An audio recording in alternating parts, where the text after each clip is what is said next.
Hello, my friends. I'm so glad you're here today.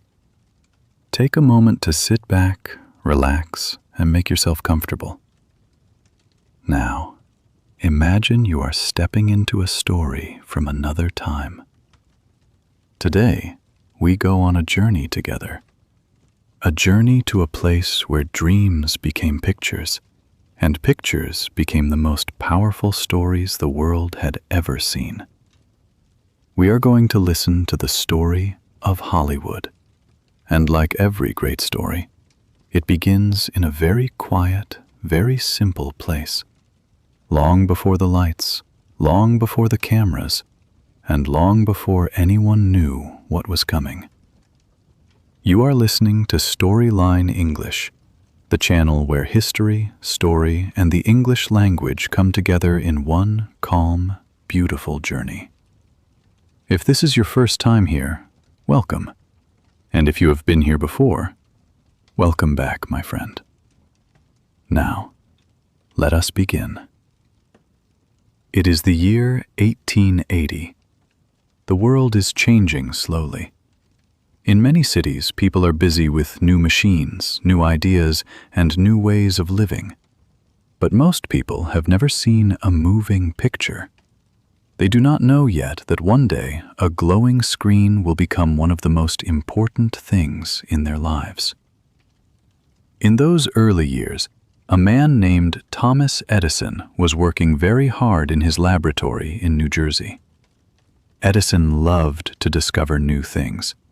He had already invented the light bulb, and now he wanted to do something even more surprising. He wanted to capture movement. To take a picture that moved. Together with his team, Edison helped create one of the first machines that could show moving images. It was called the kinetoscope. It was a small wooden box, and you looked inside it alone through a small glass window. You could see a tiny, flickering moment of movement. A man sneezing, a horse running, a dancer turning. It lasted only a few seconds, but for the people who saw it, those few seconds felt like magic. They had never seen anything like it before. And as people looked into that small wooden box and watched those moving pictures, something very important was beginning. A new art form was being born. A new kind of story was starting. And somewhere, not very far away, in a small town in California, the land was quiet, the sky was blue, and nobody yet knew that the greatest dream factory in history was about to be built there. Can you feel it? Something is coming. It is now the early 1900s. The film business is growing, but it is still small and uncertain. Most films are made in New York and New Jersey, close to the studios and the money. But filmmakers are starting to have a problem. The weather in the east of America is cold and rainy for many months of the year. They cannot film outside. They need sunshine. They need open space. They need a place where they can work every day without stopping. So some of them begin to travel west. They travel across the wide, open land of America, looking for the right place. And then they find it. A small, quiet town near Los Angeles in the state of California. The town is called Hollywood. At that time, Hollywood is not famous. It is a simple place with orange trees, warm sunshine, and a very blue sky. The first filmmakers who arrive there are surprised by how beautiful it is. The light is perfect. The land is open. The mountains are close, and the weather is almost always warm and sunny. One by one, small film studios begin to open in Hollywood.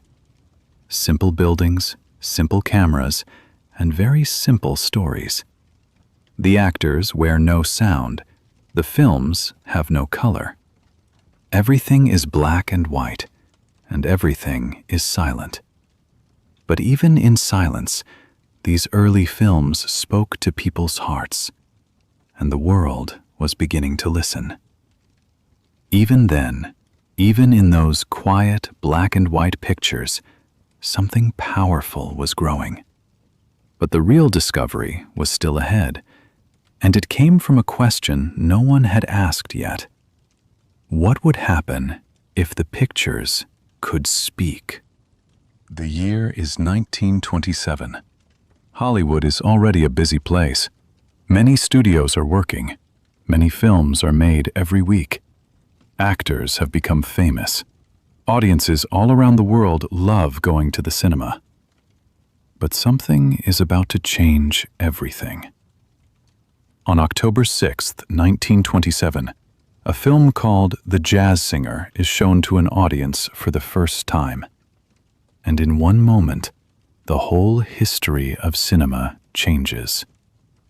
Because in this film, the actor, Al Jolson, opens his mouth and speaks.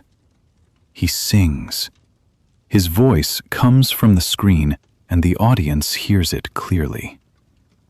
People in the cinema cannot believe what they are hearing. Some people cry. Some people laugh with surprise and joy. Sound has arrived in film. This is what people call the talkies, films with talking and sound. Silent films quickly disappear. A new era begins. Through the 1930s and 1940s, Hollywood enters what many people call its golden age. Big studios like MGM, Warner Brothers, and Paramount become very powerful. They make hundreds of films every year. Stars like Charlie Chaplin, Cary Grant, Katharine Hepburn, and Humphrey Bogart become known all around the world. Going to the cinema becomes one of the most popular things a person can do. For many people, it is a place to escape from hard times, from the pain of the Great Depression, from the fear of war, from the difficult problems of everyday life. The cinema is warm and beautiful and full of stories, and Hollywood is at the center of it all. But even in this golden time, not everything is perfect. And the real test of Hollywood, the test that would almost break it, was still coming. It is the 1950s. The world has changed after the Second World War. People are tired but hopeful. They want peace. They want comfort. They want normal life. And then, into the living rooms of millions of families, a new machine arrives. It is called the television. The television is small and simple. The pictures are black and white and not very clear. But it is free, and it is at home. People do not need to leave their houses anymore to see a moving picture. They can watch stories right there in their own living room. For Hollywood, this is a serious problem. The number of people going to cinemas begins to fall. Many small cinemas close. Some studios lose a lot of money. People inside Hollywood are worried. Is this the end of cinema? Is television going to kill the movies? Hollywood's answer is surprising. Instead of giving up, the studios begin to think bigger. They make films that a small television screen cannot give you. Films with enormous color, huge landscapes, and stories so big and beautiful that you must see them on a giant screen. Films like Ben-Hur, The Ten Commandments, and Lawrence of Arabia. Wide, colorful, and breathtaking. They remind people why the cinema is special, why it is worth leaving the house for. And slowly, the audience comes back. Hollywood does not die. It adapts. It learns. It grows stronger. And this ability to change, this ability to survive, is perhaps the most important lesson in all of Hollywood's long journey. But an even bigger revolution was coming, and it came from two young men with big imaginations and a very simple love of adventure. The year is 1975. A young director named Steven Spielberg makes a film about a great white shark. The film is called Jaws. It is scary, it is exciting, and it changes everything. Jaws is shown in thousands of cinemas across America at the same time, something that was not done before. People wait in long lines to see it. It makes more money than almost any film before it. It becomes what people now call a blockbuster. 2 years later, in 1977, another young director named George Lucas makes a film called Star Wars. It is a story set in space, full of adventure, imagination, and unforgettable characters. Star Wars is not just a film. It becomes a world. People love it so deeply that they see it again and again. Hollywood has discovered something very important. A great story, told with energy and imagination, can reach millions and millions of people. Through the 1980s and 1990s, the blockbuster becomes the heart of Hollywood. Films like E.T., Indiana Jones, The Lion King, Titanic, and The Matrix become part of world culture. People everywhere know these stories. People everywhere love these characters. And with each new decade, the technology grows. The pictures become more beautiful. The sound becomes richer. The stories become bigger. And the world keeps watching. But the greatest change of all, the one that is still happening right now, begins quietly, with a simple idea and a fast internet connection. Today, Hollywood is more than a place. It is an idea. It is a dream that never stopped moving forward.